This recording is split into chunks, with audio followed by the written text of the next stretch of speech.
Anytime you have a whole industry surrounding making anti-Semitism a real thing, that industry has more importance when anti-Semitism goes up. I thought, look, if I'm the rabbi of the city and I can't ask the questions, who can ask the question? Like, that was my job, was to blow the shofar in your face. Being human is hard. It's nasty. It's brutal. It's short. It's lonely.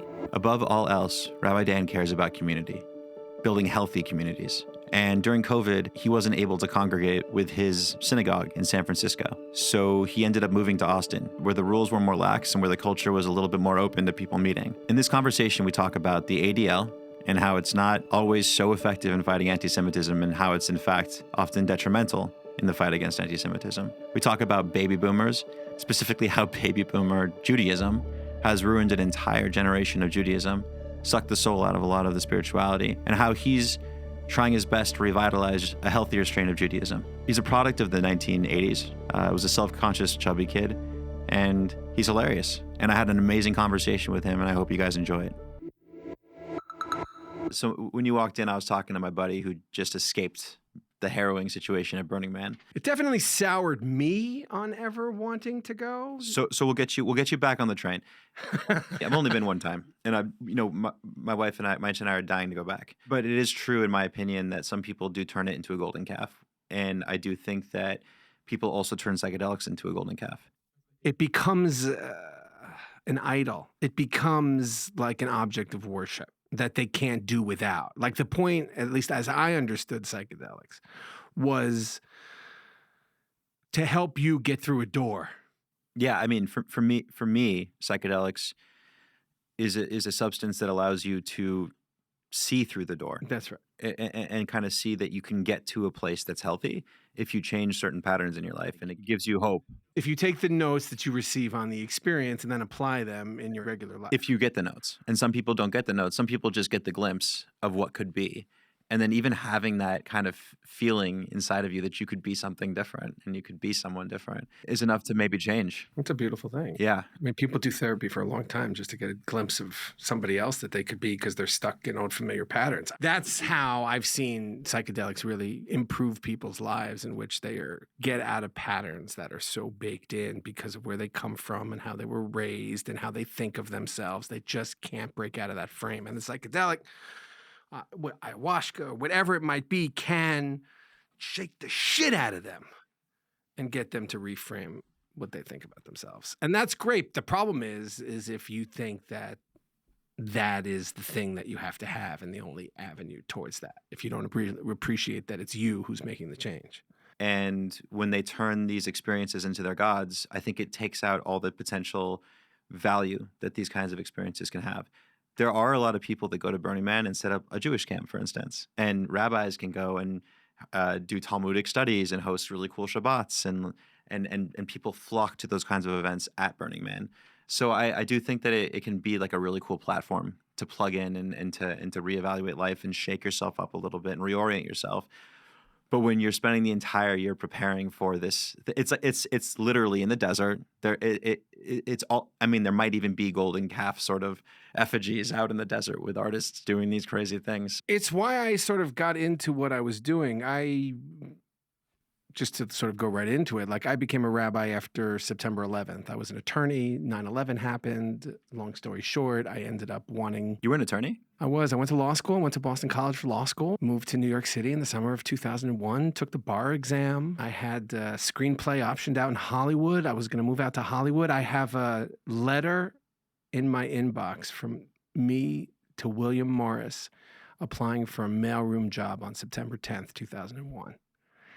Right. And then September 11th happened, and I just lost all of the urge to go out and do that. And the following week, I was at Rosh Hashanah services out on Long Island. Wait, you were going to go apply to be an agent, even though you had a screenplay option. I had a screenplay option. I'm not saying any of it made sense. And we got a lot of bad advice. I had a screenplay option by a small production company out there. I had spent a lot of my law school traveling out to LA, staying with a buddy in Hollywood, writing a couple of like Charlie Kaufman meets John Hughes type of screenplays. Cool. Yeah, great. We had one that was option called Reality Check, which was all about sort of, a movie inside of a movie. What happens if the character in the movie becomes aware that they're a character in the movie, and that character happens to be aware that they're in a high school movie? What are the tropes of a traditional high school movie that character, knowing that they're in a John Hughes movie, could then F with? That's actually a really great premise. Thank you very much. Yeah. My co-writer is still working on the script. 20 years later, he's still trying He's to... still tinkering? Tinkering with it? Yes, he is still tinkering. God bless Shy. He's still working on the script. I mean, maybe it'll take off one day. You never know. How many times can you watch Breakfast Club in your preparation for the... Well, a lot of it is about just playing off of the archetypes of, the dorky male character, the jock character, the prom queen character, the uncool girl character. I was an 80s kid. Oh, yeah, absolutely. I mean, War Games, Back to the Future, all of that stuff. I was reared on the technological dystopia that we're all living now. Sort of the fear of that is sort of what I was raised on, along with the Twilight Zone, which I love showing my children. So you were obviously into 80s films while you were in middle school and high school. Yes. But what kind of 80s kid were you? A sports 80s kid. I was sort of an obnoxious Yankee fan on Long Island, chubby kid, not a ton of friends, really, really, really wanted the Yankees to win and really cared about that. I think that was sort of who I was as a kid, sort of like sort of uncomfortable in my own skin. I was the middle child. I had an older brother, a younger brother. I was very much like Jan, Marsha. That was me. And as an 80s kid, I just loved music, pop music, Michael Jackson, Hall & Oates, the Bangles, Duran Duran, like MTV nonstop, and then the Yankees. And that was just me as a kid on Long Island, just growing up watching the Twilight Zone, the Terminator, and all of these awesome science fiction stuff that really got me to think about humanity. Like, who are we? Why are we alive? What are we doing here? And the idea of playing with myths and narratives and turning them on their head so you could view them a different way. And Rod Serling did that the best. And so I loved Rod Serling. And so even through college and law school, I was always, I can write a fun movie. And I saw Swingers, and my friend and I got together and we started writing screenplays. And after 9/11, I decided that I went to Rosh Hashanah services the week after out on Long Island. Yeah, before you get there. Yeah, I want to hear more about your childhood. So you're a chubby kid. Are you Are you like a self-aware chubby kid? How chubby are you? Like the Goonies chubby, or what kind of chubby? Oh God, you're just going right into the trauma. It's just no holds barred. I was made fun of.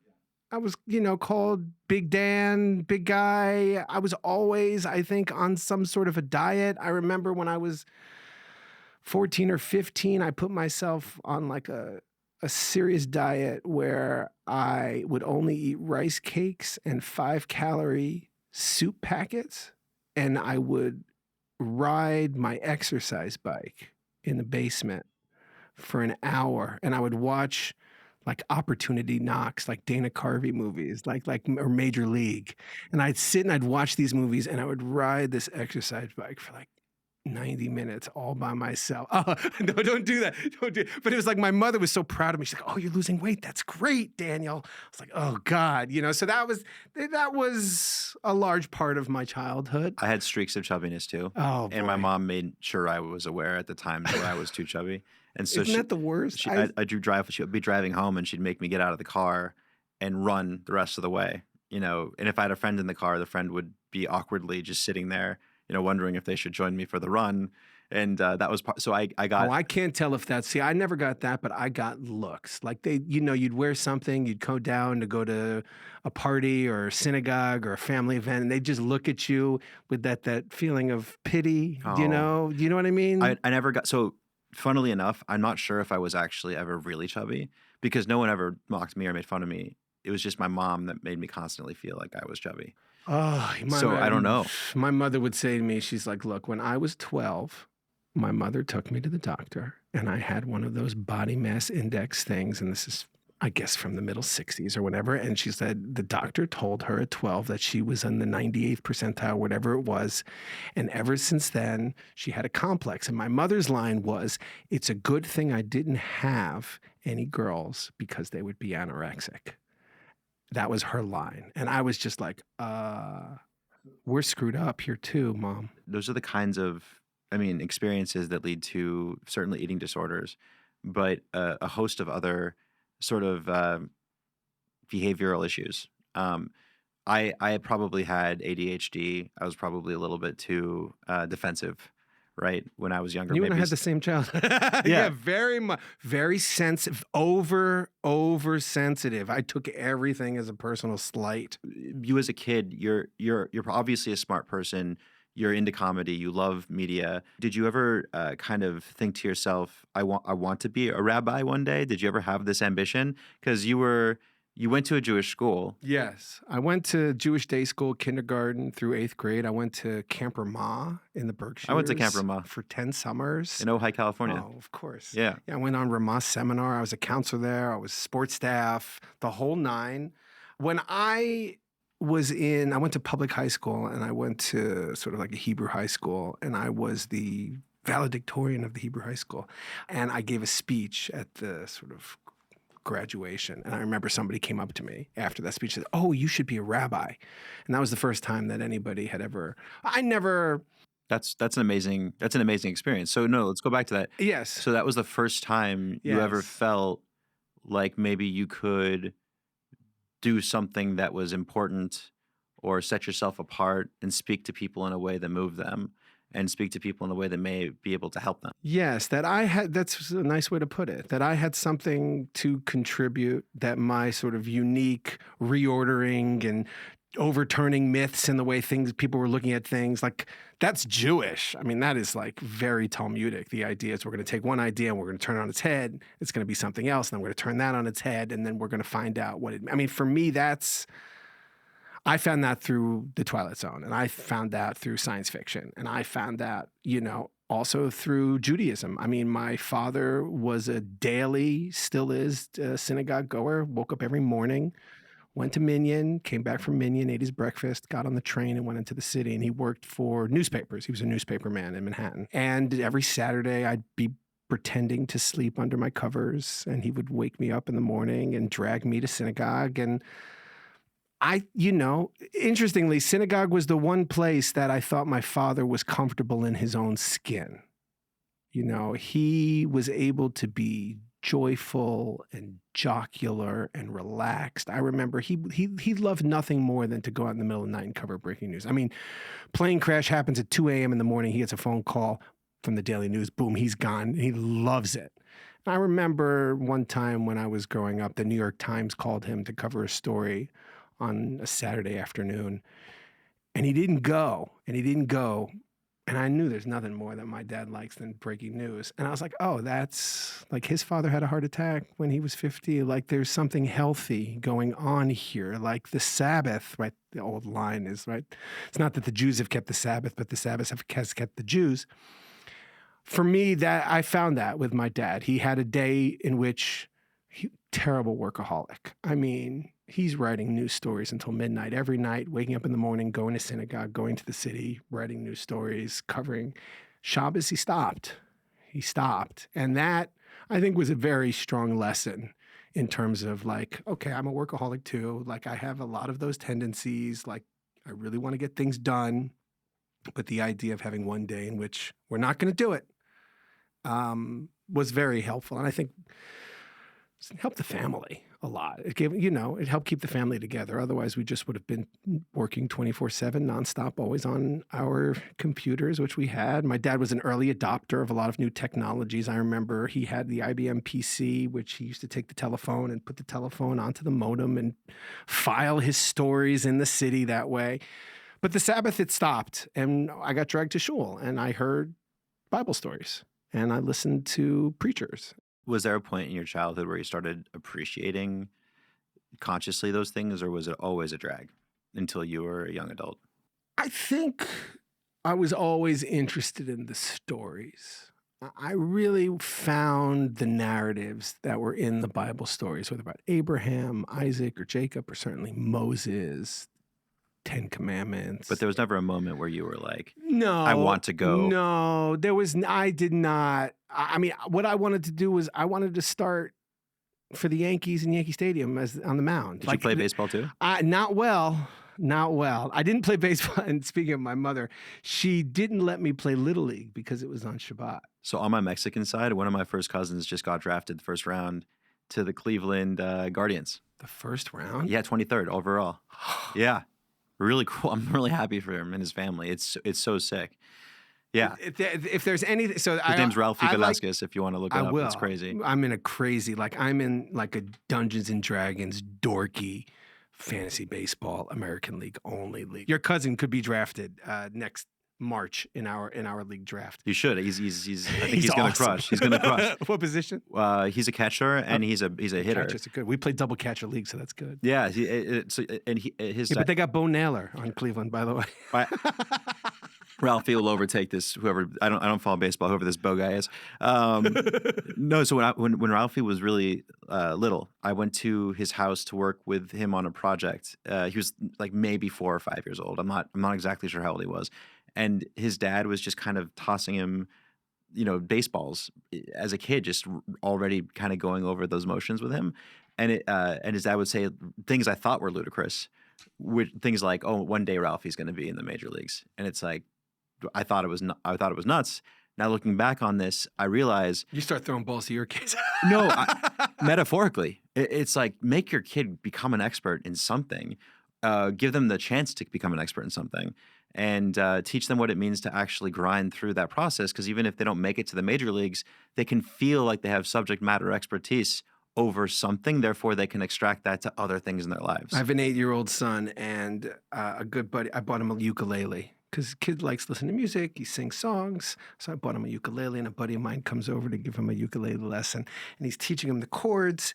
And Samson, he's looking at me like playing the chord. And I'm like, no, look at Bill. Bill's teaching you the lesson. He's just looking at me because he knows the only thing I want from him is to be a honky-tonk player. That's it. But it's the wanting approval from daddy was so apparent in what he was doing that I felt uncomfortable. Like it just made me feel a little uncomfortable. Like he just knows I want him to be a honky-tonk player and he wants to please me, but he doesn't love it. You can want to please someone a little bit in pursuing something that doesn't seem totally unhealthy, but it's got to be mostly driven by your own. It's never going to last. Right. Yeah. But the most of the drive has to come from yourself. Yeah. For those kinds of things. So I didn't consider being a rabbi much when I was young. You could have been a baseball commentator. I would have loved. It's not too late, man. You can be the first. I would have loved. If anyone wants me to call games, I'm happy to call games. No, I just loved baseball. I used to say the only things that I could spend 365 days a year on, where I could wake up every morning and I could go out to a baseball field and play baseball every day, no question, and not be bored. And I could wake up every morning and talk about God. Those were the only 2 things I could do every day. Your personality as a kid, it's really interesting to me. So it's like this kid that's not quite totally an outcast, but made fun of, teased. You never really feel comfortable in your own skin.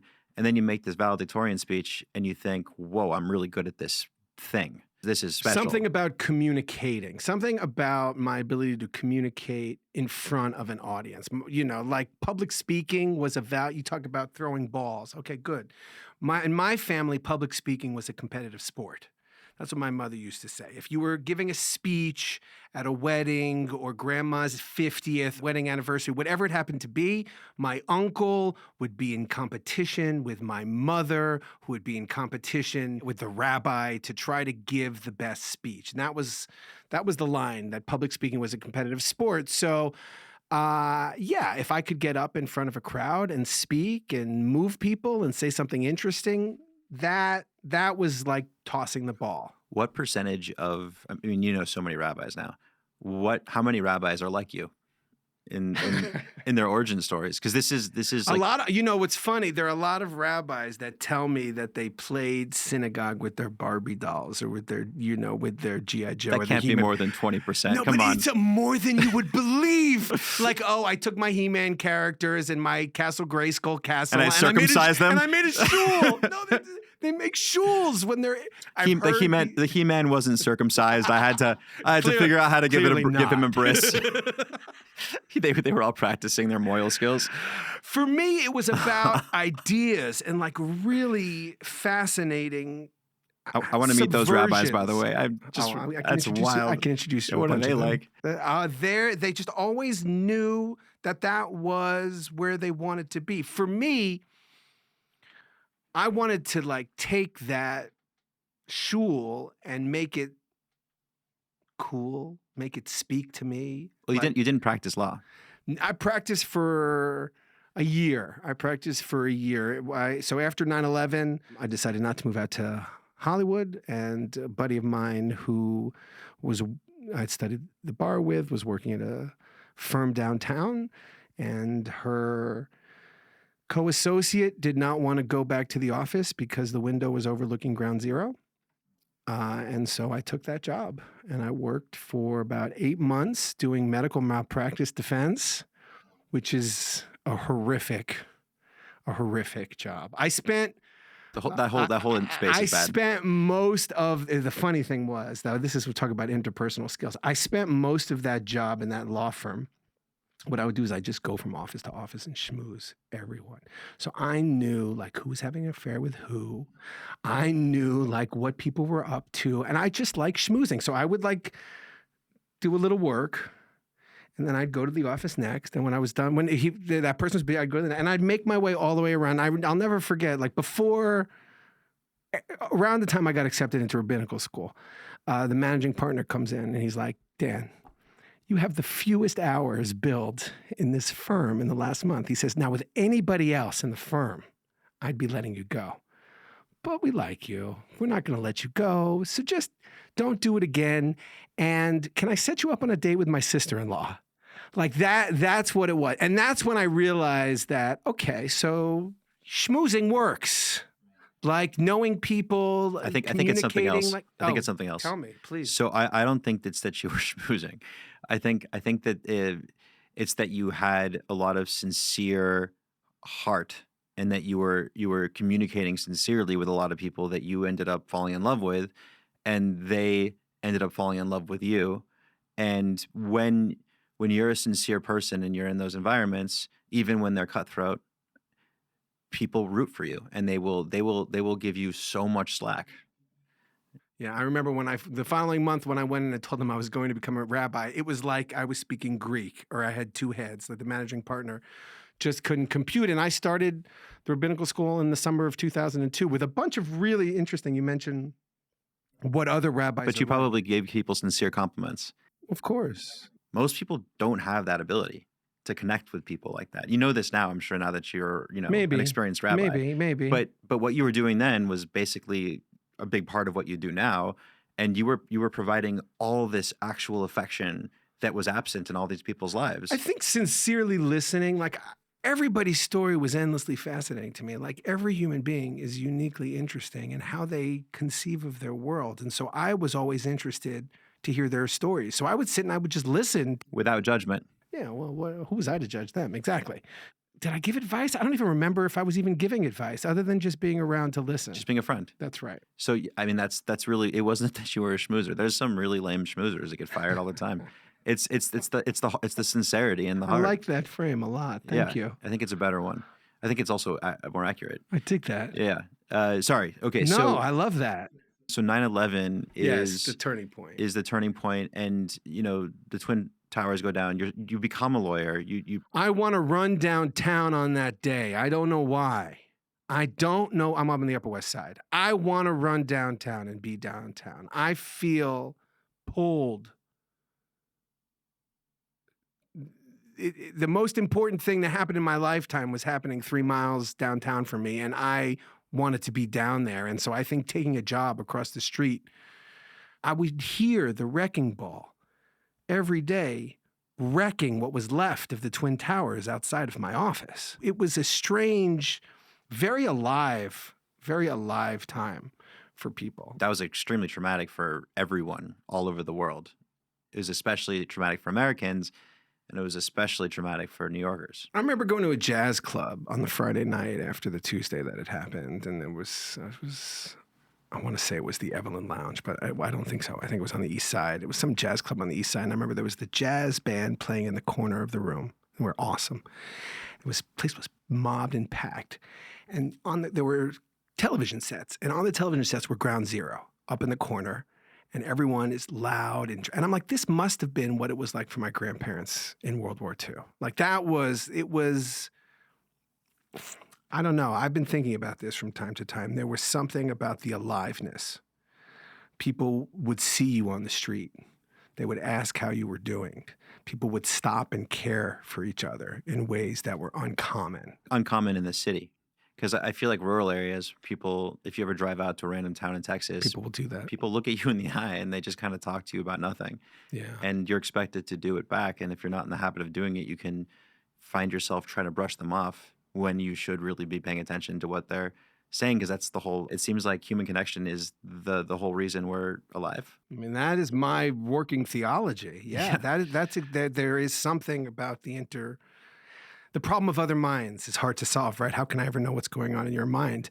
But, the great Jewish philosopher Martin Buber would say, like, two people sitting down with each other with no preconceived agenda of what they're going to say, like the space in between, that's where God is found. It's in broaching that problem of other minds that we can get a glimpse of who God is.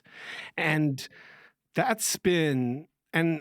I never thought of it that way, just walking around from office to office in the law firm, is I'm looking for those interpersonal connections. I'm looking for that I-thou relationship with who's ever around me at that moment, because there's something that I need. But you're providing something that's way too rare.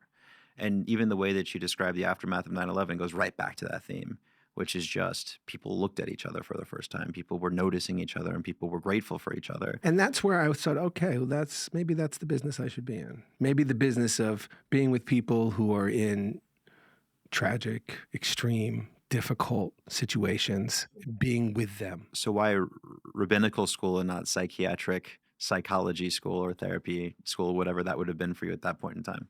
It's a good question.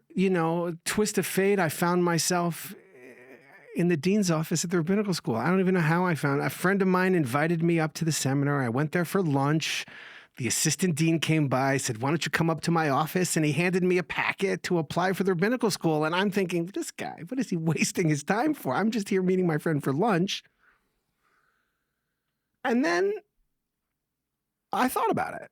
And I thought, maybe this is where I could make a mark. Maybe the competition is not as stiff here as it might be in the law field, or in the Yankees, right? Maybe I could be a cut above. And for me, I just thought on that Rosh Hashanah that we were getting the same Judaism that we got in the 70s and 80s, that sort of baby boomer Judaism. And I'm like, this is not going to cut it. And back to your point about psychedelics, when I showed up at the seminary, the story I tell is Rabbi Morris Shapiro of blessed memory, amazing rabbi. He was in the last graduating class of the Lublin Yeshiva in Poland before the Holocaust, escaped, and for 55 years made his way all around America as a rabbi. And at the end of his life, he taught Talmud in the basement of the seminary to students like me. And so one morning I said, I didn't really care about the page of Talmud. I cared about him. There you go. I cared about him. And I said, why did you do it? I said, why work 55 years as a rabbi after what you saw in Europe? Why bother? And he said, Judaism rests on three things: God, Torah, and Israel. He said, I love Torah. I love the study of books.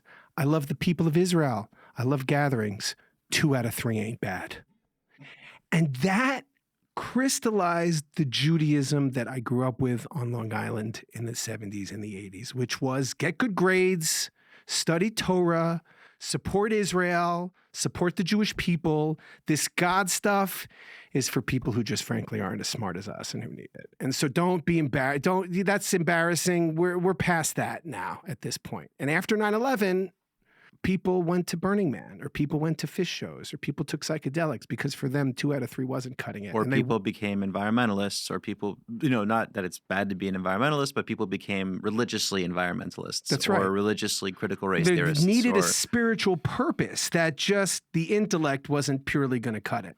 And for me, I began to try to create Jewish programs that upended people's expectations. Whatever people thought a Jewish service should look like or was supposed to look like, I would try to upend that and play with that. That's why we were drawn to you, is because none of us liked going to synagogue growing up, like you didn't. but all of us love the stories. All of us love discussing the Talmud. All of us love the things you were circling around when you were describing your Jewish experience as a kid. But I still don't go to synagogue, and I don't want to make my kids go to synagogue the way that I was forced to go to synagogue, because it's a soulless, empty way to go about Judaism, in my opinion. And so you were saying rote is the worst part about it. It's just going through the motions, for me, is the most offensive and thing you end in up the world. forgetting everything anyways. And then the baby boomer Judaism thing's interesting because I got a lot to say about that. because I think it's still here. I still think that we're in the midst of it. It's changed a little bit, but it's still the thing that's happening. There's an obsession not just with grades. I think it's not really the grades they're obsessed with. It's the college that their kids are getting into, the medical schools, the law schools. You want to talk about making an idol of something, making an idol out of what school you get into. The elitism of the institutions. That's right. Exactly. That's definitely a golden calf. Oh yes. But there's and like that still persists today, surprisingly, a little bit. But there's like this weirdly positive thing that exists in American secular Judaism, which is just this critical thinking thing that unfortunately, not all Jews possess, but it seems to be more prevalent amongst Jews than not. And it somehow survived. And I'm not sure why that really positive thing survives so well, or maybe it's the heart of who we are. So what do? On most popular Jewish practice, you do it and you like doing it. It's a Passover Seder, right? If there's one thing I know that you do that you probably enjoy doing, it's your Passover Seder, right? Most Jews will have some part of a Passover Seder. What's key to a Passover Seder? What do? We get the littlest person, whoever is the youngest, in front of your grandparents and the elders and the rabbis. The youngest person stands up in front of everyone and is told to say, what the hell is going on here? Why is this night different from all other nights? What are you people doing here? Why am I not watching basketball or the Yankees right now? And we make our kids do that. The youngest kid in the room has to do that, which is the key lesson that you have in Judaism, which is challenge the assumptions. So that part is amazing and powerful, and that remained. The rest of it it became gross, and it became something that understandably turned a lot of people away from Judaism and is really threatening towards Judaism. I was just talking to somebody, a parent. Since I moved to Austin, family, people reach out to me. They're interested in alternative or just thinking about Judaism in different ways. And this guy was my age, reached out to me. He's got a 12-year-old son. I get on the phone with him and he just starts to say, look, before you say anything, I want you to know I hated my Jewish upbringing. I grew up as a conservative Jew. I was made to go to synagogue. I was made to do this. I was made to feel bad. What I was eating was wrong. I hated all of that. I married someone who wasn't Jewish because I wanted to get away with that. And I don't want whatever it is that you're selling. And I was like, well, I said, I don't have anything to sell. Well, I think after I said I don't have anything to sell, he softened a little bit. And he's like, look, but my 12-year-old kid, because of my aversion to Judaism, he doesn't even know what a Jew is. He doesn't even know what it means to be a Jew because I've shielded him from all that crap. He now doesn't know what it means to be a Jew. So can you help me? Even though I don't want you, can you help me? I probably know him, so it's right? hilarious. That story is repeated. Oh, it's like you would know someone. That it's over and over and over again. And while I might be good going from office to office and from meeting, I used to say like the best work I ever did was always interpersonal. Just sitting with a family, having a conflict, listening to it. I always felt like that's where my skills were. Where my skills weren't, were like building an organization, and like creating the nuts and bolts that come with having a synagogue. And that's always been the trade-off in sort of my career, which is how do I utilize the infrastructure in a way to reach people with a different message. And I've succeeded and failed. Yeah. I mean, we could go into the successes and failures. Really quick question. Did the beard come before or after rabbinical school? Definitely during. I have a beard story. I have a beard story for you. So I did this program called Rabbis Without Borders. I thought you were going to say Rabbis Without Beards. No, Rabbis Without Borders, which was a program that was run, about 15 years ago. And the idea It was run out of CLAL, the Center for Learning and Leadership, and it was run by Rabbi Rebecca Sirbu, who's from Austin.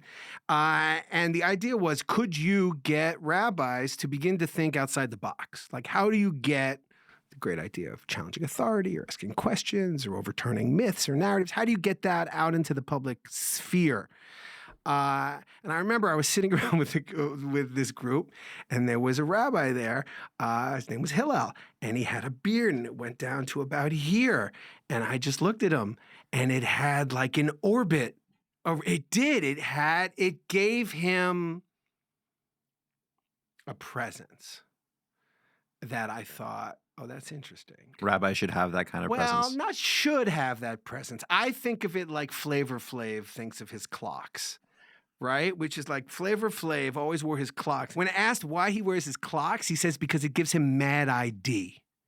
It creates an identification, a personality around him. And I just saw this guy who had like this really long beard. I was like, oh, that gives him a little bit of gravitas, a little bit of personality, makes him stick out a little bit. Like, you could use that.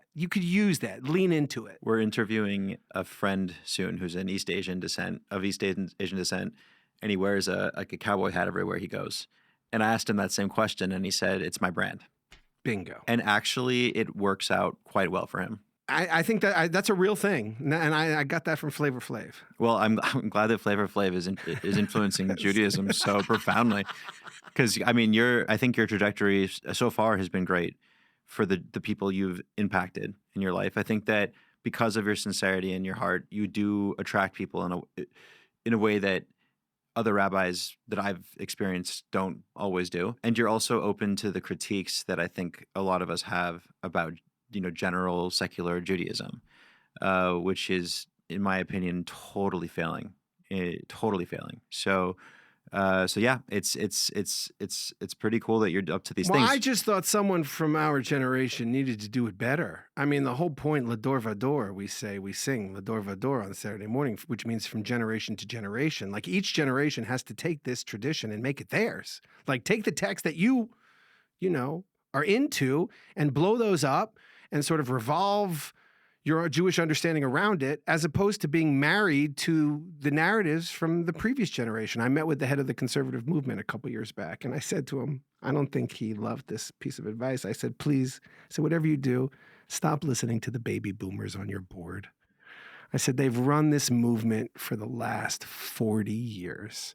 And I said, they have to begin to hand it off. And I think that's a problem we have in society in general. Someone just texted me right before you came in, a really good friend of mine and a very big contributor to the Jewish community in Austin. And he historically has been a big contributor to the ADL. And I saw Elon Musk's tweets today. So he was texting me about the Elon Musk tweets. From what I've read so far, I'm very much on Elon Musk's side. And the ADL has proven time and time again to be a disaster of an organization. It's not even that they aren't doing a good job. It's that they're actually making people more anti-Semitic. And we've been saying this for years. And the fact that Elon Musk says this doesn't make him an anti-Semite. That's right. This Jonathan Greenblatt guy, maybe he's a nice guy. It's really, I feel bad for him that he just doesn't have the skill set it takes to run an organization that's supposed to mitigate anti-Semitism. If he did, he probably wouldn't have the job. Well, let's be frank. The guy gets on TV and he makes Jews look bad, and then he makes himself the face of the Jews. I just had a barbecue with a bunch of people here for Labor Day, and we were talking about Elon Musk's tweets. And I said to them during dinner, I said, you should go and watch this documentary called Defamation. I think the director's name is Yoav Shamir, and he's this Israeli guy. And because he's this Israeli documentary filmmaker, all the Americans at the ADL open all the doors for him. They let them sit in the limo. They let him come into their hotel room. And he gets Foxmen and people to say things that are eye-opening. And nobody in the Jewish community liked this movie, let me tell you. This was sort of moved away from public discourse because he calls into question the industry of anti-Semitism. Right.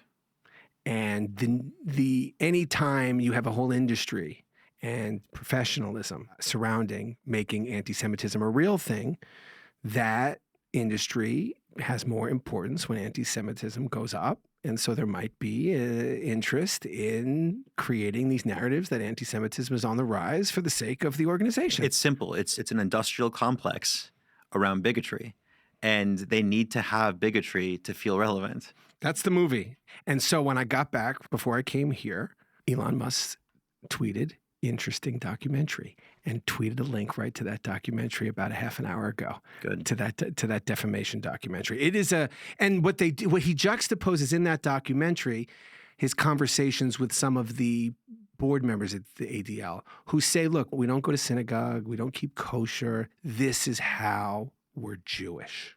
This is our Jewish identity through the ADL. And he juxtaposes that by following a bunch of high school kids in Israel who, after they graduate from high school, are taken to Europe and taken through the Holocaust, the camps, and through Poland, and sort of given this sense that they just sort of a way to play up the intergenerational transmission of trauma by having this next generation really internalize that trauma before going back to Israel and setting out in the army. Well, let's just point out where Greenblatt and his current version of the ADL sits today, just to clarify. He fails to criticize actual anti-Semitism in the form of what people call equity, which actually targets Jews in all institutions on all levels. Then he tries to censor actively and silence non-anti-Semitism in the form of Twitter because it might have some inadvertent associations through its users with actual anti-Semites. This is where I get lost in the politics of it. For me, the thing that I dislike the most is keeping people from talking. I mean, that is antithetical to how I understand Judaism. In Judaism... And America. Well, Louis Brandeis, right? It's like sunlight is the best disinfectant. The idea that you would have someone not say something, the rabbis teach, that just proves that your side isn't strong enough to be able to combat whatever it is that they're saying. So as you know, my wife is Dutch. In the Netherlands, in several European countries, it's illegal to buy Mein Kampf. I believe that, to your point, makes anti-Semitism far worse than if you don't. And haven't we seen that in the past couple of years in this country? If you ban something, if you cancel something, that will spark interest in it. People will wonder, hey, what's going on here? Why don't people want me to look here? Barbra Streisand effect, right? When you cancel something, you end up making it seem more illicit and seem, and if you don't believe the narratives that are coming through to you on your television on a daily basis, and then you find out something is being banned by those narratives, and the people on TV are lying to you, well, then you're definitely going to want to be exposed to something that they're trying to get you not to look at. Or when you cancel perfectly normal and reasonable inquiries by people that don't know Jews, when they see a whole bunch of names in the news that are Jewish doing nefarious things.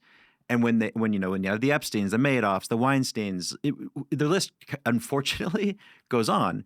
And when people ask, why are there so many Jews doing these nefarious things? There are tons of people thinking this.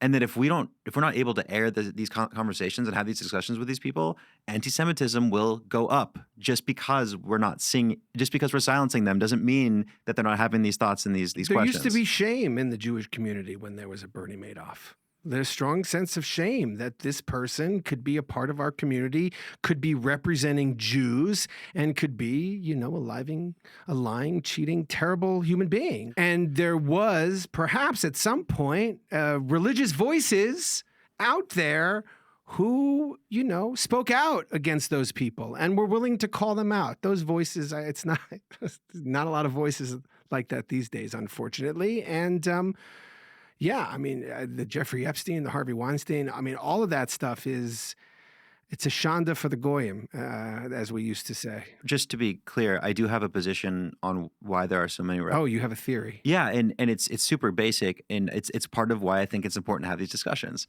So there's this saying I've heard said about Japanese people and Jews, probably said about other groups too, but basically the saying goes that Jews are just like everyone else, but even more so.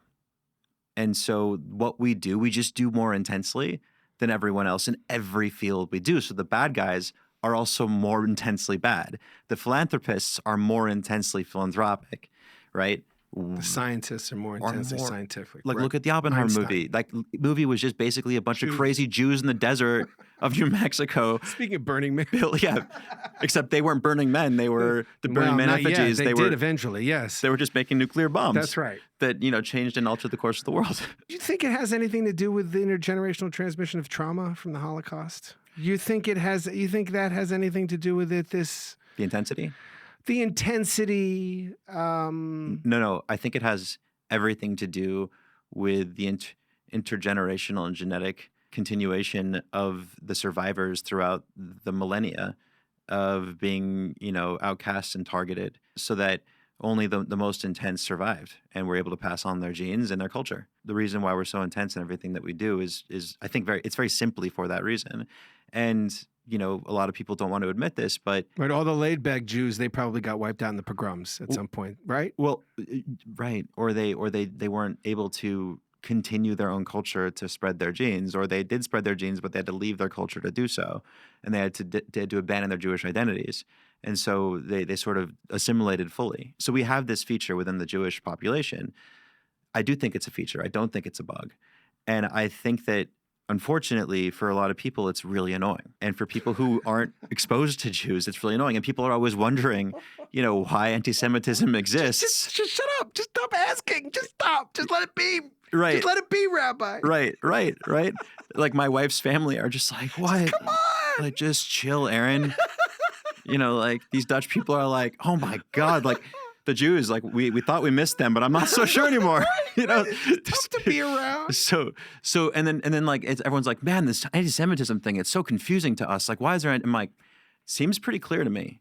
But also, like, one of the reasons I love that I get to be part of this tradition is the reason why we're annoying. It's kind of walking that tension. Oh, it's so baked into me. Oh my God. The annoying middle child. I mean, that was me. Why are we doing this? Why does this have to be? This service stinks. Can't we do it this way? Why, I mean, just Rabbi, just shut up. Just let it be. That said, going back to, the failures of the Jewish religious experience. Yeah. A lot of Jews in my generation are turning towards psychedelics to try to chill out. Well, it's a disproportionate number of Jews have always populated new religious movements. Buddhism is the best example. Like, those percentage-wise of Jews who go into cults, insanely high. Go to Burning Man, insanely high. And for me, I guess interesting frame that you have. For me, it was always the 2 out of 3. We weren't providing a spiritual outlet. And so people had to look outside the faith because what we were given for spirituality was lacking. It was just show up and be bored and sit there for 3 hours and count the pages and go home. The worst. So like no one would ever think, oh, I'm having a spiritual crisis. I'm going to go to my conservative synagogue, right? Do people think that? I mean, maybe a couple, but more people think I'm having a spiritual crisis. Judaism failed me to prepare me for this spiritual crisis. I don't have the toolkit that's a part of Judaism. And so Buddhism really looks great because I can get over my ego. It also is great. It's a great tradition. And it's a wonderful set of philosophies and tools to live a fulfilled lives. And it shares a lot of characteristics with Stoicism, which is also great. And Jews lean into. The problem with all these traditions is the Jews often turn them into their golden calves. And they become this thing that's too sacred to criticize. And that's also what people have turned the ADL into from anyone who's over like 45 years old in the Jewish community. It becomes a sacred cow. That's right. You can't actually criticize the ADL for a lot of those people. Why can't we hear critique? Like, you seem to be making the case that we Jews are not able to be self-critical about our institutions or organizations, our prayer service. We're great at asking external questions of other people's, right? Or of other systems. But why is there? Am I off base? Do you think that there's some? No, I totally agree. What with is you. that? I was hoping you might know. I don't know, man, because Jews are so incredibly thoughtful and such amazing critical thinkers, and then remarkably so many Jews in my life, at least, anecdotally speaking, who are some of the smartest people I know, lack introspection.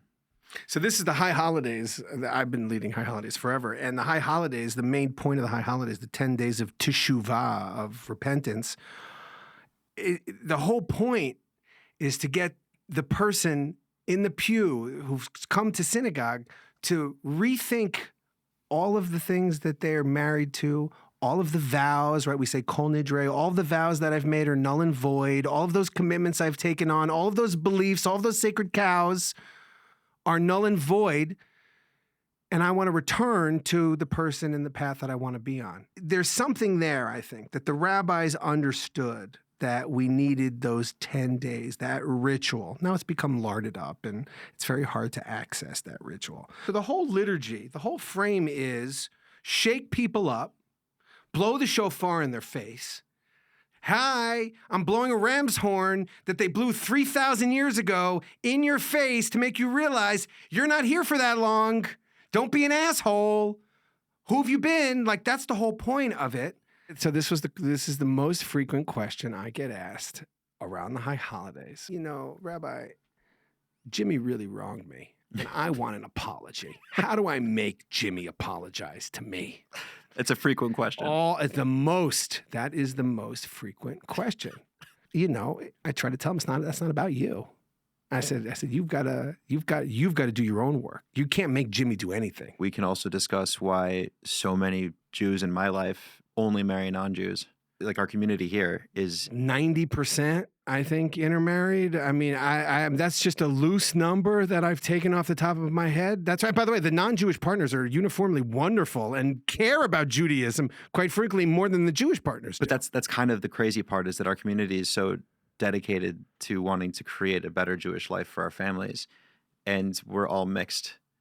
And I'm the product of a mixed marriage because my mom converted to Judaism. She's Mexican and she grew up Catholic. If we want to talk about intergenerational transmission of trauma, it's the old Groucho Marx line. Like, I wouldn't want to be a member of a club that would have me as a member. Like, there is something about that self-hatred of Jews. We have to talk about the whole exodus that you and your family had from San Francisco. Sure. Because you brought something up recently about this exodus, which I thought was really interesting, that you were worried that it was starting to define you, or the anger that you were feeling was starting to define you, and that you were obsessing with it to a degree that was making you feel ugly.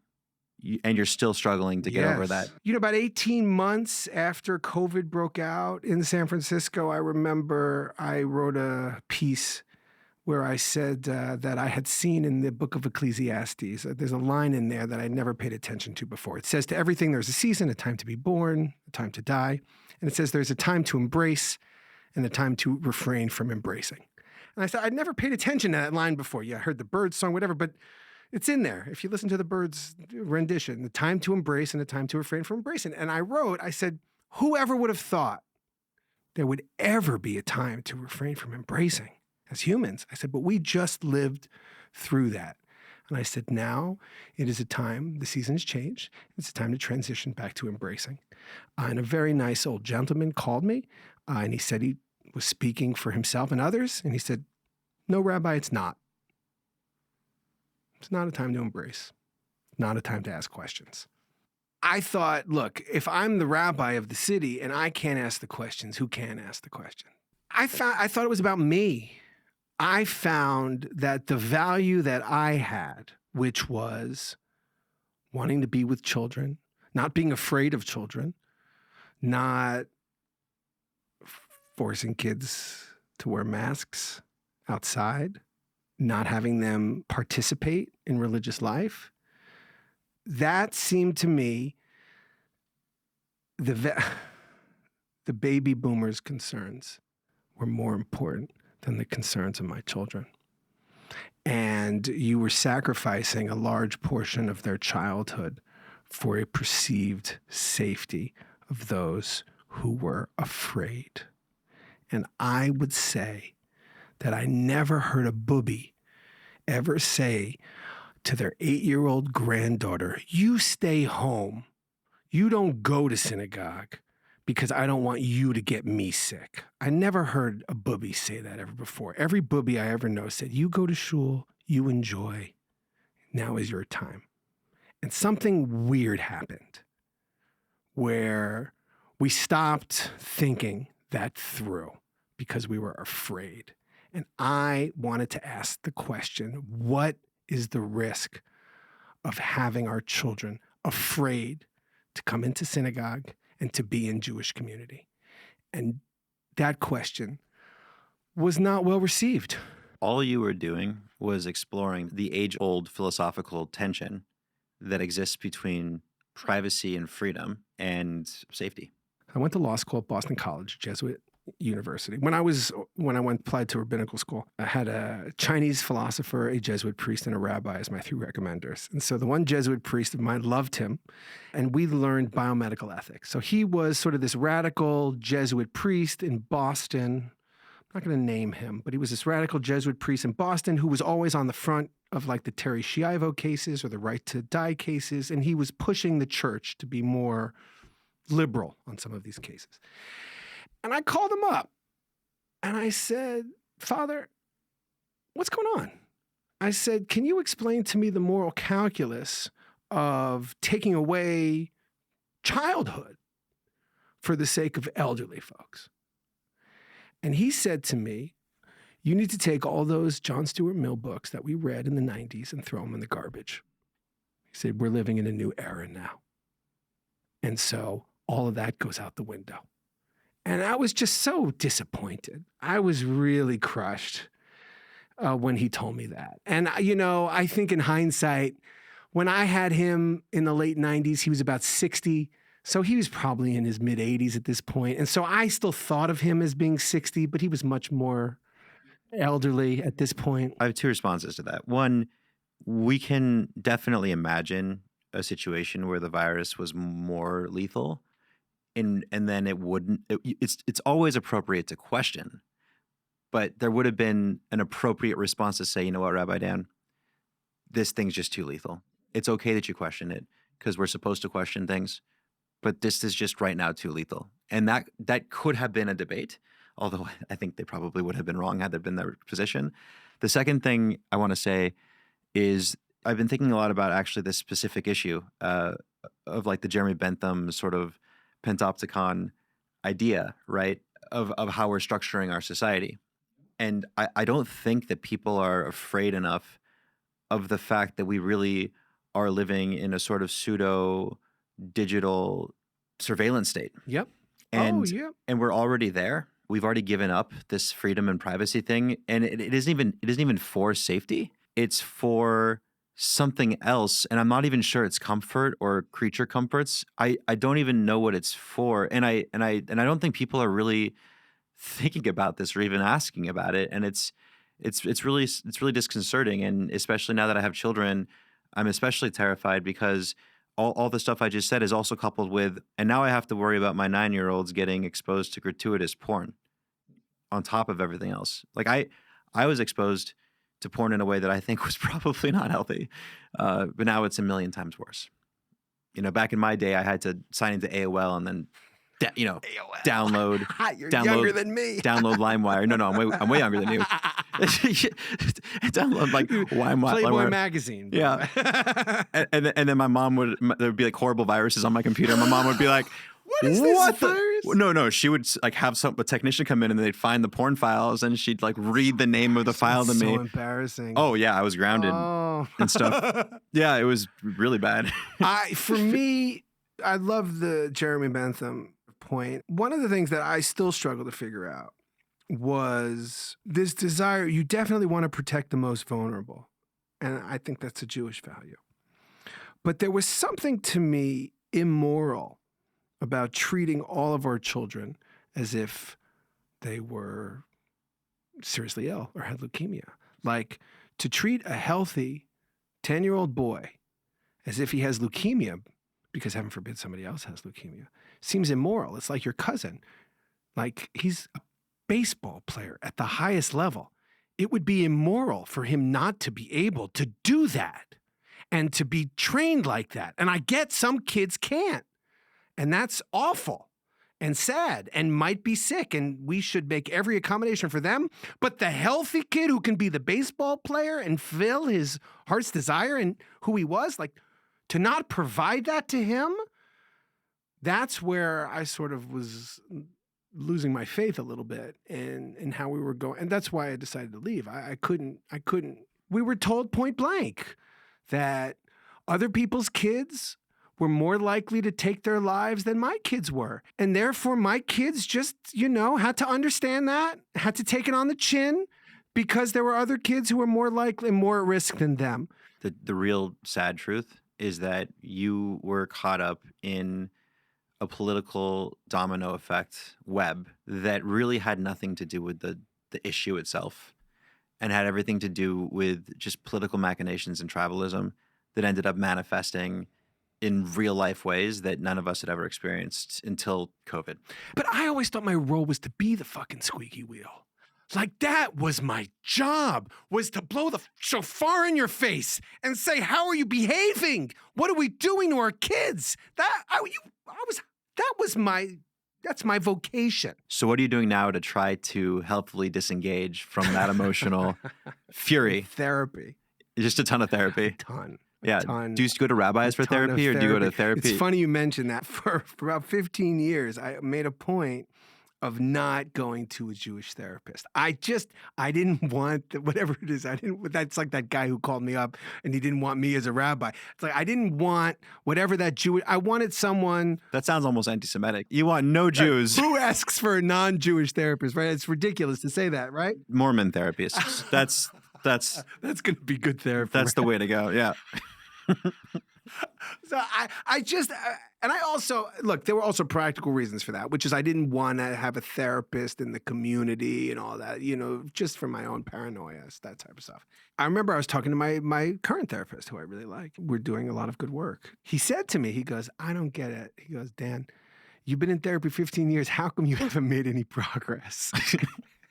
And I said to him, look, because the previous therapists all geek out over the rabbi thing. They want to know about my rabbi interactions. They want to talk about my relationship with God. And it just always gets in the way. And he looked at me, he goes, you're not my first rabbi.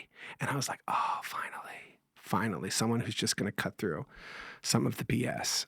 So that I've been doing. And then a buddy of mine is a screenwriter. This is the guy who I wrote those scripts with way back when. Shy, yeah, good memory. I was feeling sorry for myself, and we'd moved to Texas, and I call him up, and I'm whining, and all that good stuff.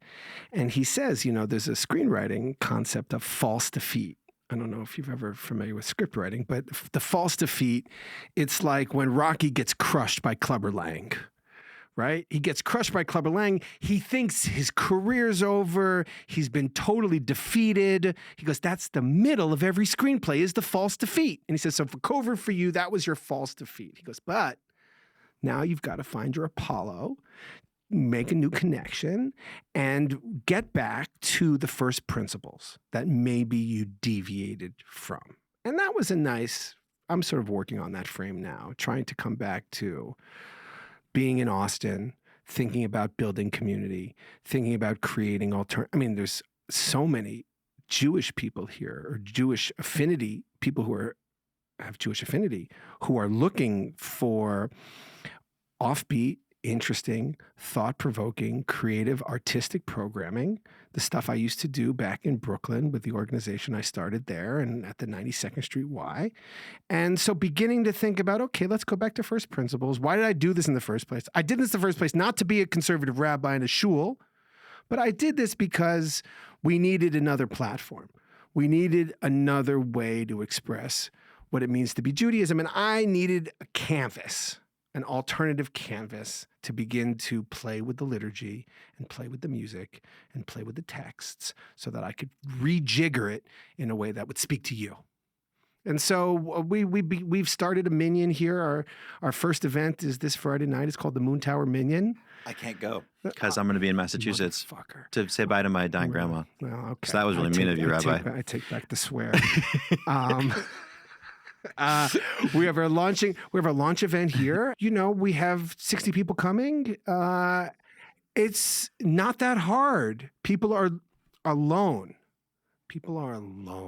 And they don't have community, and it's hard to connect.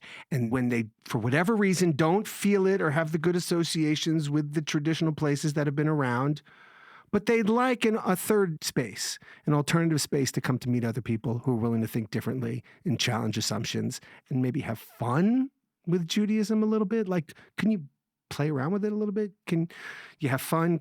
We used to run programs in New York where I would get rock stars and comedians and artists to come in and to just share with me, when do they experience God in their lives? Like, we had a program called the Friday Night Jam, which I ran with the publisher of Relics magazine. And we did once a month, a Friday night in a rock club downtown. And he would always ask about the music. And I made a point to always ask every musician who came in, tell me one experience that you've had where you felt that you were in the presence of God. These rock stars don't get asked that question.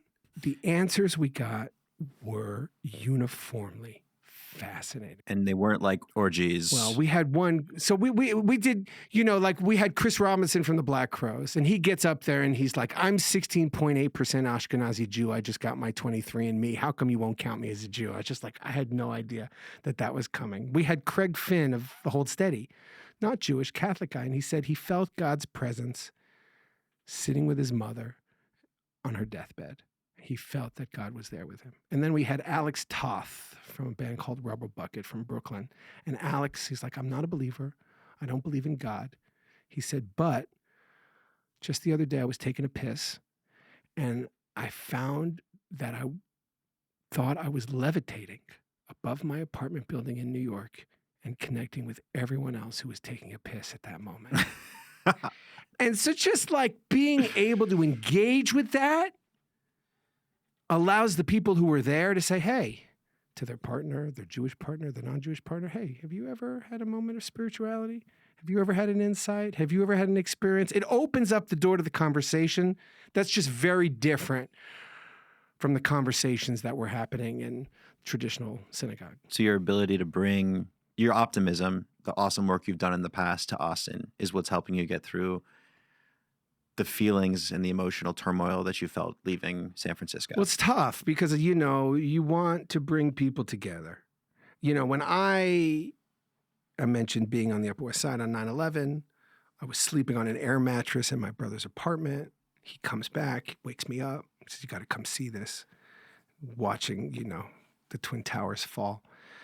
At that moment, I had a law degree and an option script, and I had nothing to contribute to anybody in Manhattan. And I was also too scared shitless to go outside and do anything about it. And I remember the feeling of just being in my apartment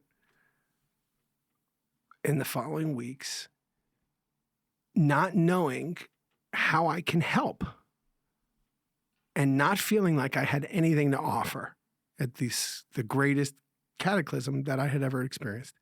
And I didn't want to feel like that again. I didn't want to feel helpless.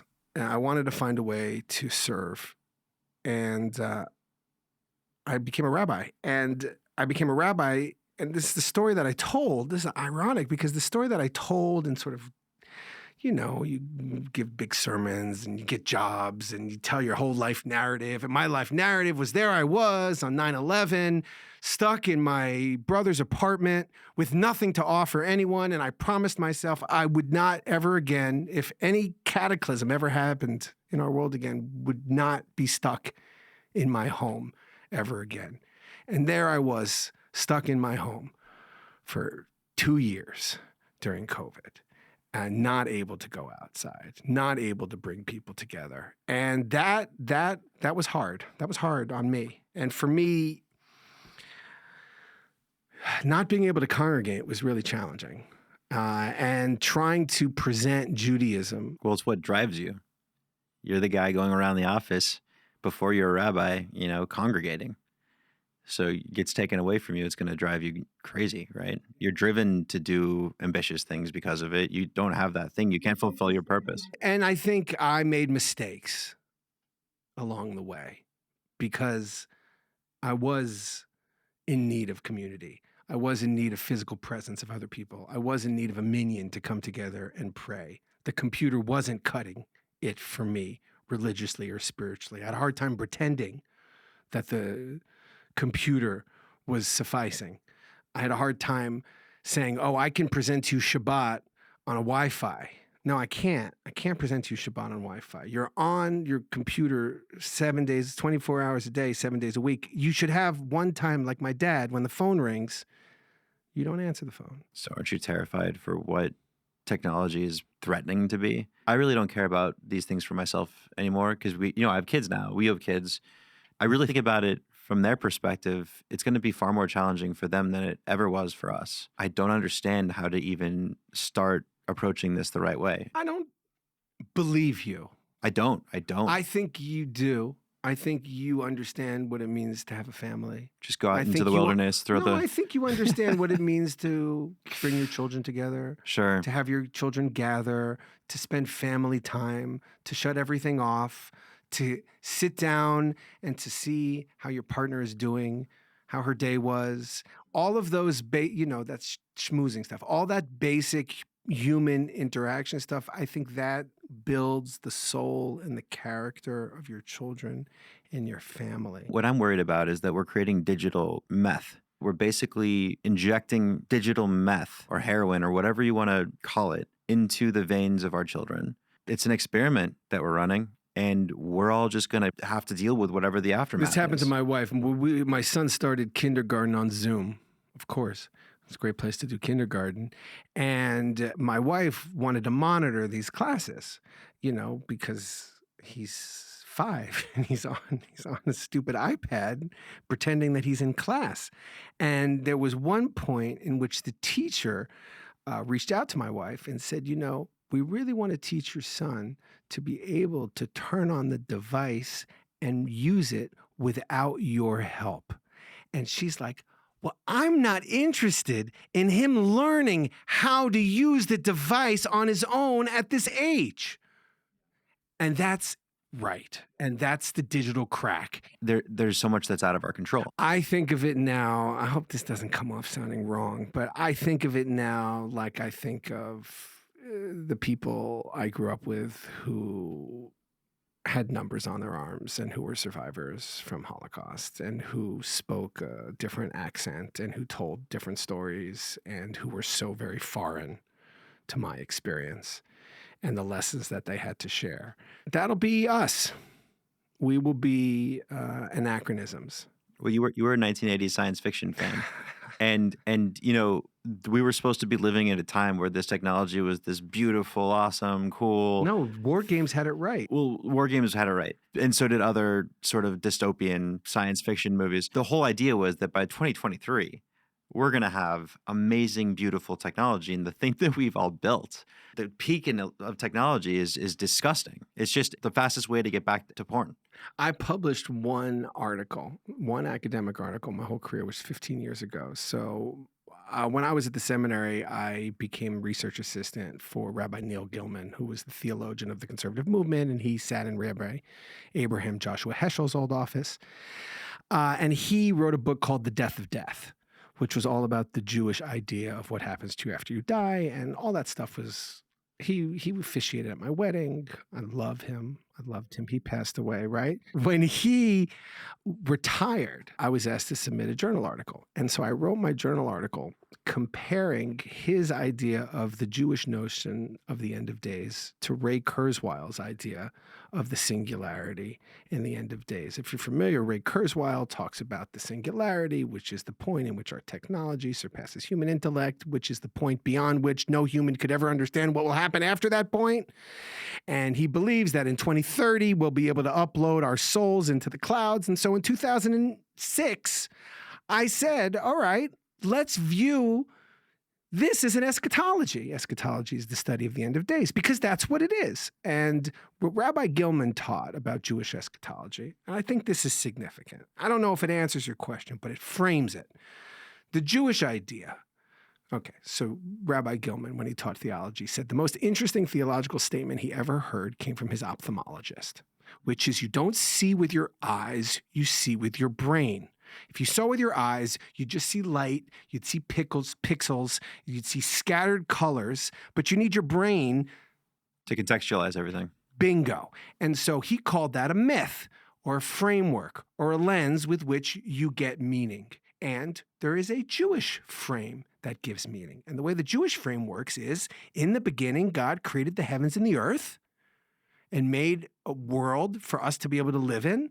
And at the end of days, God will judge you based upon how you've behaved and if you've interpersonally interacted with people in a positive or in a negative way. Rabbi Gilman would say, it's not about what happened way back then or what happens way into the future. That's just a frame that tells you where you are now. He says, if I don't know where I came from and I don't know where I'm going, then I can't know where I am. All right? He said that was the most esoteric thing he said. If I don't know where I came from and I don't know where I'm going, then I can't know where I am. So the Jewish frame tells you you've come from a creator who created you in love and in beauty so that you could have this world and live in it, and you will ultimately be judged for how you've behaved and who you've been. And where are you right now? You're in the middle of that amazing cosmos where God really cares about where you came from and really cares about how you're going to act right now. That has value. Then he said, what's the scientific myth? The scientific myth is there was some big bang that happened way back then, and at the end of days, it's just going to be universal entropy, cold, dark, and bleak. So where does that put us? Puts us as nothing. There's a famous line from Reb Simcha Bunim. It says you should carry 2 pieces of paper in each pocket at all times. In one pocket, it should say the world was created for me. And in the other pocket, it should say I'm nothing but dust and ashes. He says in the middle, that's who we are. That's the Jewish dichotomy. The world was created for us, but we're also nothing but dust and ashes. The scientific view is you are nothing but dust and ashes. That's all there is.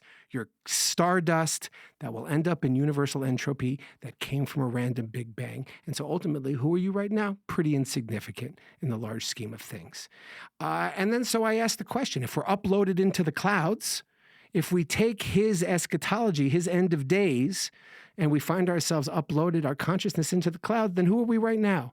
Then what's the value for our interpersonal interactions? Is there one?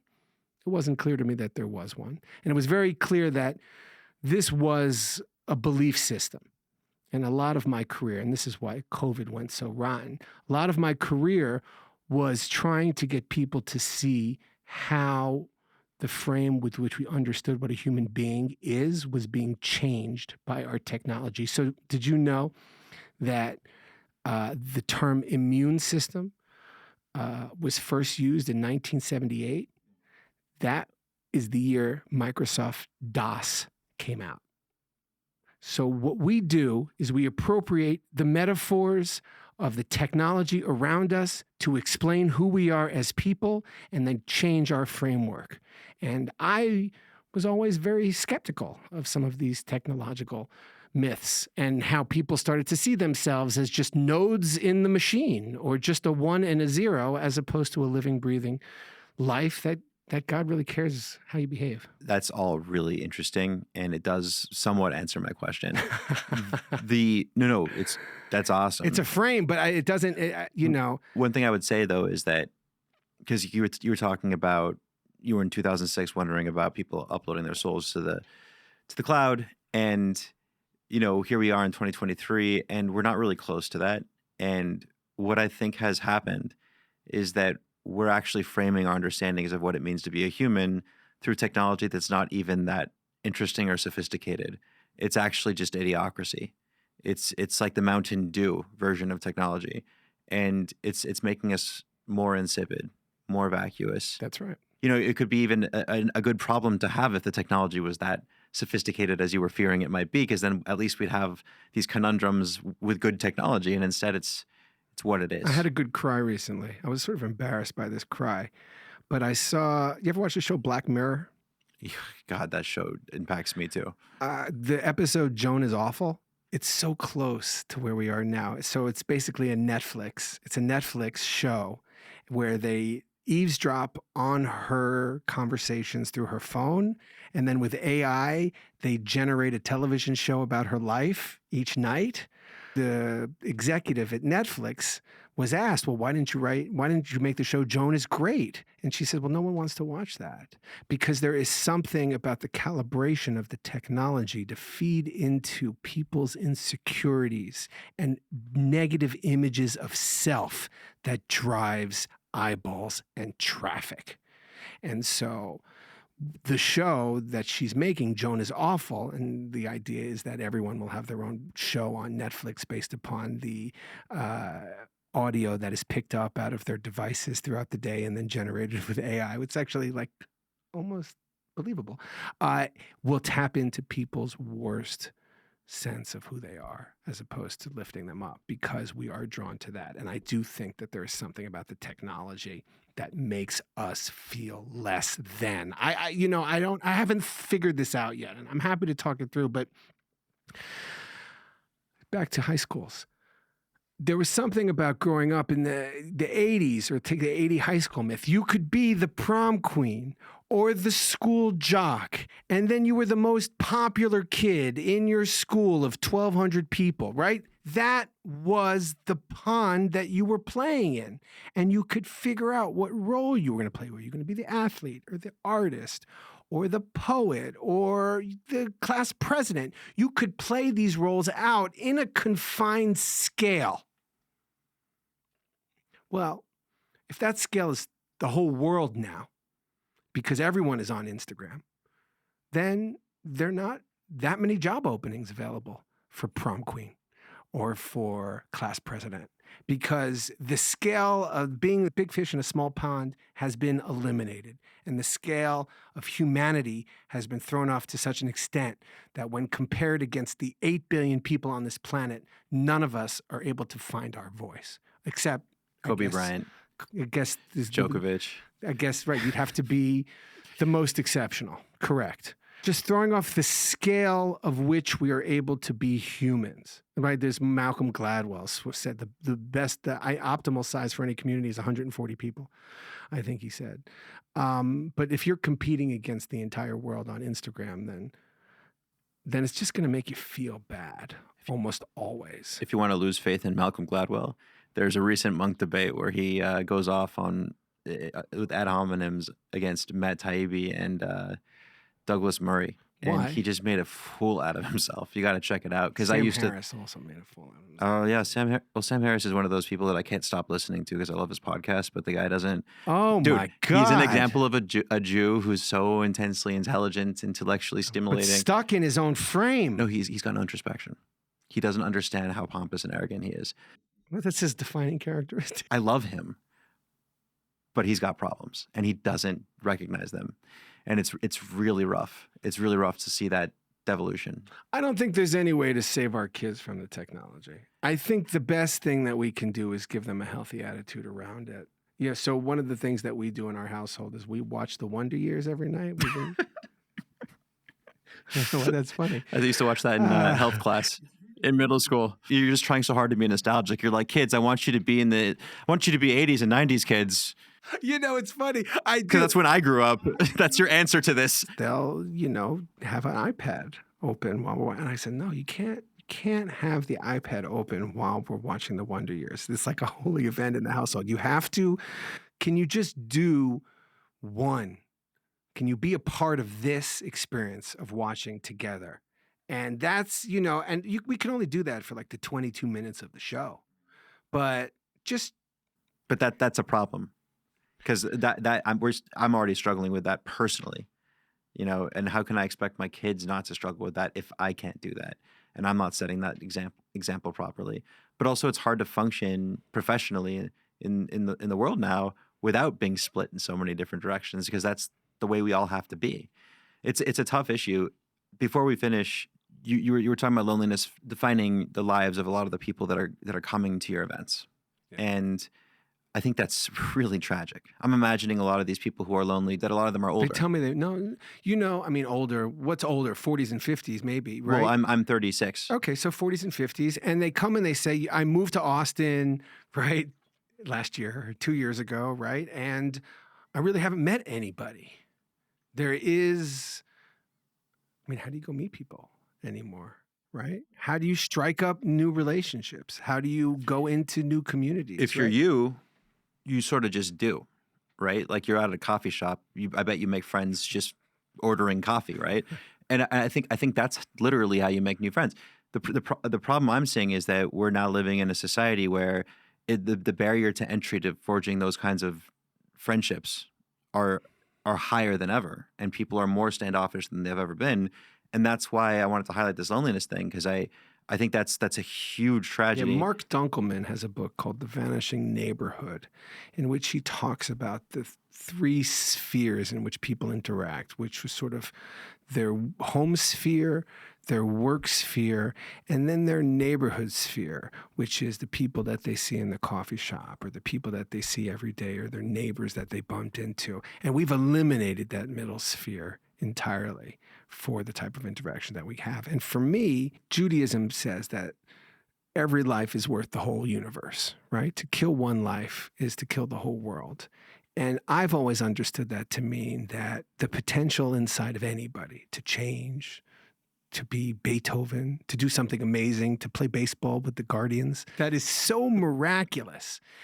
And you never know, like when you bump into somebody or when you strike up a conversation, the open door to an alternative universe that you're going to be exposed to and changed in the process of that. And what technology does is it gives you prescribed pathways that you go down, and those random happenstance, kismet interactions that lead to marriages and children and love and beauty are just being statistically eliminated in a way that I think the humanity is worse off for it. When the Beatles wrote Eleanor Rigby, was life then that much better in this way than it is now? Can we really, because they were already complaining about this exact issue then, right? That's the theme of that song. Are we all just idiots and losing our minds? I think for so much of what I am trying to do in this world is to just reconnect to our humanity. And Judaism has a toolkit of really wonderful practices when not larded up with all that bad garbage that allows people to be more human with each other. And technology is moving us into a way that's making us more like computers and less human. And as a result, we lose all of the beauty that we're talking about here. We're lonely in the universe. We crave attention. Being human is hard. It's nasty. It's brutal. It's short. It's lonely. And our human wisdom, our religious wisdom, whether it's Jewish or Buddhist or Christian or whatever, is trying to tap into that human desire and human urge to be with other people. And the less we utilize that ancient wisdom, the lonelier we're going to be. I mean, the wisdom was developed precisely to alleviate this stuff. That's why we have a minyan. I mean, that's why I'm called the Moon Tower Minyan, because when you lose a loved one in Judaism, you cannot say the mourner's Kaddish unless you have a minyan present. People hate that. They go, I want to say the Kaddish. I want to do it by myself. And, all right, I understand that impulse. But the idea is that it is not good to mourn by yourself. And even if there is this very high barrier of having to be with 9 other people in order to properly mourn, it forces you to get out of your comfort zone and to be with other human beings who can help and care for you and nurture you in that moment. Because the appeal to be isolated is probably so strong in that moment of great loss. And so that's part and parcel of what it means to be Jewish, is to come together, to have a minyan, to support each other, and to figure out what community looks like. It's really well said. It's funny because when I was 15, we had a really bad family tragedy. And when people tried to reach out, I didn't like it in the moment. But everyone who really made the push to be present and be there, you just imprinted in my brain. I've never forgotten that. And it meant ultimately so much to me. when those people really pushed themselves into our lives and really tried to be there, even if they were just physically present because they couldn't do much else or they weren't able to do much else. People ask me all the time, how do I pay a Shiva Call, right? People are nervous about paying a Shiva Call, visiting. Shiva Call is when you visit someone who just lost a loved one and they're in mourning and you go to their house. I just say, just show up. You know, in our tradition, when you go to pay a Shiva Call and you go visit a mourner, you're not supposed to speak until spoken to by the mourner. Like you're not supposed to walk up to the mourner and just ask a question because you don't want to put the mourner on the spot to have to do anything. You want to follow the mourner's lead. So when you walk up to you sit there and you sit quietly until the mourner says, "Did the Yankees win today?" And then you said, "No, they suck," right? That's how Shiva works. And so when I tell people, I go, just sit there and be in that space.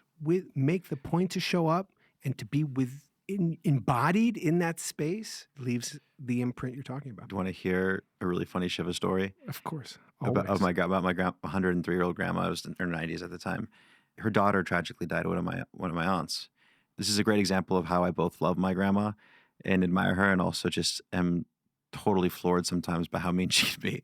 A cousin flew across the country to mourn with her, and the second he walked in, he did what you said. Actually, he was quiet, and I did not know till this moment that was the way you're supposed to be in these kinds of settings, and it makes total sense. She just looks up at him after a few minutes and just says, "Jerry, what happened to you? You used to be so handsome." You know, hasn't seen this guy in years. And then you're laughing, which is, you know, wow, she's witty and she's with it and she's sharp. Oh man, right? Like that's my grandma in a nutshell. Yeah, there's no good deed goes unpunished there, right? That's my takeaway from that. Yeah. My Mexican grandma is totally different. Anyways, dude, thank you so much for this. Thank you for doing this, and thank you for sort of keeping these conversations in these spaces live. I think they're very important. I could talk to you forever, and we'll get you back on here because it's a blast talking to you. If you ever I want just us to like come back thinking out these ideas with you. I mean, most of these, for me, this is the heart of what it means to sort of live a introspective or Jewish life, which is like to have a place where you can come to, and that's why I love what you're doing, where you can think out loud. Like it became dangerous to think out loud in recent years. And like for me, that's what it means to have a life in community, which is to think out loud and to find out from other people what's going on. So thank you for the opportunity to do that.